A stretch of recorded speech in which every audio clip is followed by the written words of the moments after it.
Driver Subrahmanyam హత్య కేసులో తదుపరి దర్యాప్తు కొనసాగించాలని రాజమండ్రి కోర్టు ఇచ్చిన ఉత్తర్వులపై ఎమ్మెల్సీ అనంతబాబు హైకోర్టుకు వెళ్లారు.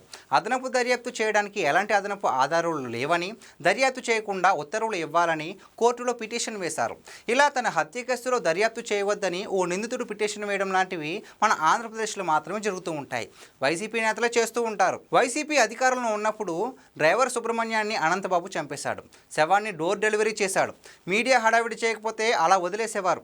మీడియా సొంతంగా ఆధారాలు బయటపెట్టడంతో అప్పుడు అనంతబాబుపై కేసు పెట్టారు.